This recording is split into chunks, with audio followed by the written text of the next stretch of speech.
I want to talk to you today about upgrading your resume, making it the best possible student resume that you can make it. There are certain tips that I would like to bring to your attention. For instance, you have to include your name, your address, your phone number, and your email address. That is given. The setup of the resume itself can be in several formats. I have mine centered here. It could be left, could be flush right. You'll see various styles, and so the setup doesn't have to be like mine. You'll see many different styles of resume writing. Do a Google search or do a search with a search engine, and you'll find various styles. But the one that I'm showing you, the main categories are quite important to help you to get a job, especially if you're a student or a recent graduate. Objective. Put an objective if it is specific. If you have a specific such as this, to obtain an information sciences and technology co-op position beginning summer 2013 with special interest in networking or database applications, it's quite specific. If you take something general like hope to get a job as I'm a student, this is pitiful and you should leave it out. But if you have something specific, I would say include it. If not, I would say leave out the objective. Objective should be specific and clear and precise and well worded. I would highly recommend starting with a summary of qualifications. And what this is, it's a summary of your education and of your experience, your work experience, your volunteer experience. If you were a student in Ontario, you have volunteer experience. So a summary of these things. Of course, if you had any type of management experience, you should definitely mention that. It's well worth mentioning here in the summary of qualifications. Any supervisory experience should be mentioned because it's highly regarded by the employer. And so in this summary of qualifications, you could have, I'm talking really to students and recent graduates. You could have 3 to 5 main points here, but it could be longer. And as your resume grows and as you gain more experience, your resume will grow. And, for instance, mine, after being in teaching for many years, older than some of you are, the truth is my summary of qualifications is over a page long. So what I'm saying is you start with 3 to 5 points, and that's just a ballpark figure, but it could be longer, could be shorter. Computer skills is a given in today's marketplace. So any computer experience that you have, it's sort of expected that you would be proficient with Microsoft Word products, Excel, PowerPoint, Publisher, these different things. Any of those should be mentioned. Now, this particular student that I've made up has got a background in computing, so he's got some JavaScript and HTML, etc. But even if, let's say, all it is Corel, WordPerfect, and Microsoft Word, you put that in here, computer experience. If you've actually taken a typing class and know your typing speed, include it here. Put your typing speed. Those are important things to add. Next, I would put personal skills. And in this section of personal skills, I want you to think of what qualities about you as a person make you qualified for that position. Why should we hire you? What is it about you that we should hire? What character qualities? Example, energetic, motivated, proven ability to manage personal projects. These statements to describe you and why you are an excellent candidate for the job. Again, 3 to 5 points would be sufficient. You don't want to write a book in this area, but you do want to give some sort of idea of what type of worker you are, what type of excellent worker that you are. Education is really why you are applying for, why you're a student, or why you did go to school, is so that you could get a job related to the thing you studied. So I put education first. You'll see in some resumes they put it second or third. I'm putting it first because I'm saying that it's my education that is getting me the job. And so here it is. I have most recent being computer science that I'm studying. And since I am a student presently, and here you see I'm a first year student, what you see is I have my expected graduation date kind of highlighted or showcased here. I want to highly recommend that you highlight or showcase your graduation date, because the employer will want to know, would you be available for several summers, or when could I count on you to hire you full time, that type of thing. So I highly recommend showcasing it, even isolating it as I have it here. And put, of course, most recent to least recent education. If you have started a university or a college diploma or a university degree, but you didn't finish, but you didn't get kicked out of school. Let's say you started business and you did 1 year, but then you switched majors, but your grades are respectable. You could put it. It's not wrong to put it. But if you in any way had a negative thing where you got kicked out of the program or whatever, don't include it in your resume. Just leave it out. Don't put it in there.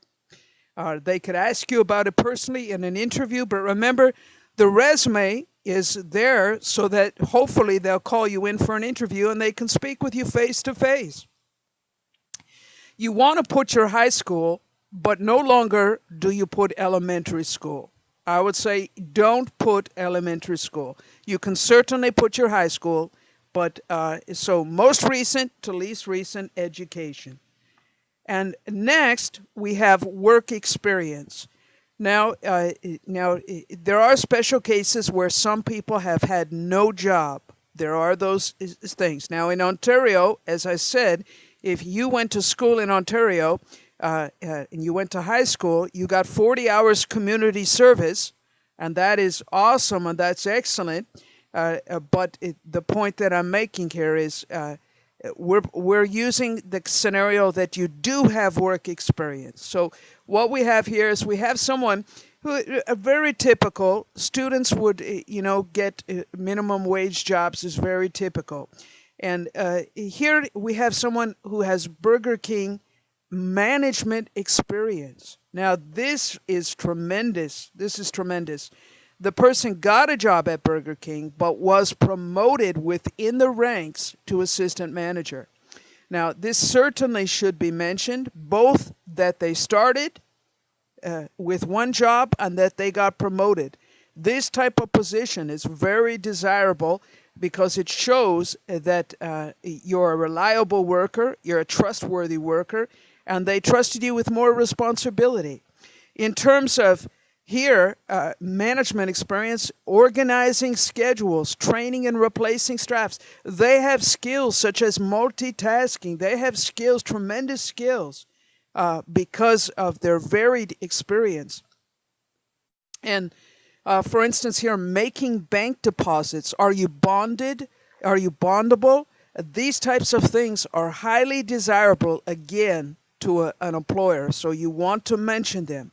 And you may think, well, this experience isn't really that important, but it is. Mention, don't just mention the job title in the place. Put at least 3 to 5 points or more, depending on what you did there and how long you worked there, that describe the duties, the skills, the responsibilities, the things that you accomplished in your work.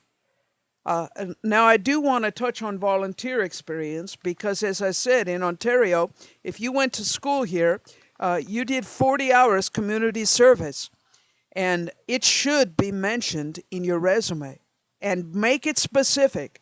Now, here I've named a school where I donated some time and established a club and oversaw students, etc. So I mean, this is again highly desirable because say the person wants to teach computer science, well, this is perfect experience for it.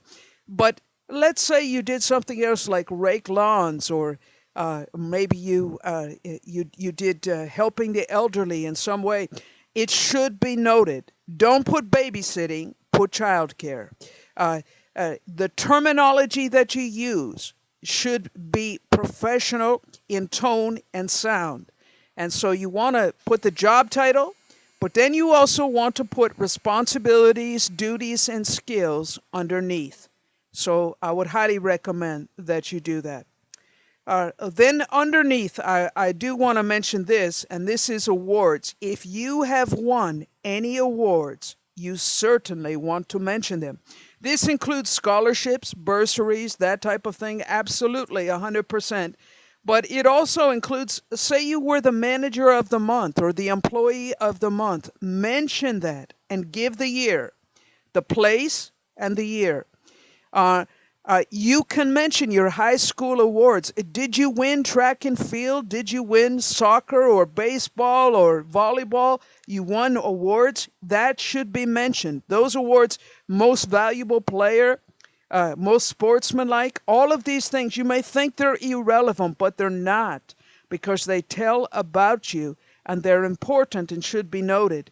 I would include any award that you have won. Next, we go to certificates. Now, certificates could include, for instance, any health training, if you're a lifeguard, some type of pulmonary training, cardiopulmonary training, some type of life-saving. It also includes women's, some type of workplace training. Did you receive it? It goes here. Do you have a forklift license? Do you have your driver's license? These things are notable and should be incorporated either under certificates or into your skills up at the top part of your resume. Now, only put languages if you have more than one language. It's expected in Canada that you should have English written and spoken. But if you have another language, such as French, well, that would be awesome to have French as a language. But let's say it's a different language. Maybe it's Bengal, or maybe it's Italian.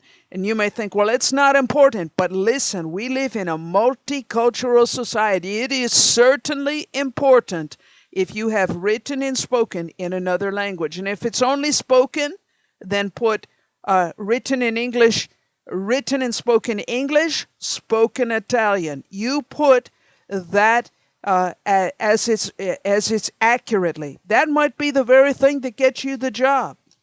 The last part I want to talk about is references. I want to highly, highly recommend that you include 3 references. Now, some people say references available upon request, and there's nothing wrong with that, but I want you to make it as easy as possible for them to contact your contacts to hire you. You want to get an interview. And what if I'm looking at this and I see, oh, hey, I know Minnie Mouse. I'm going to give her a call, and I'm just going to see maybe Minnie Mouse, she could tell me about Mickey's work experience there. So certainly mention 3 resumes, 3 references. This is sort of just an overview to resume writing, but hopefully it's helpful to you. I wish you the very best in getting yourself a summer job. Thank you.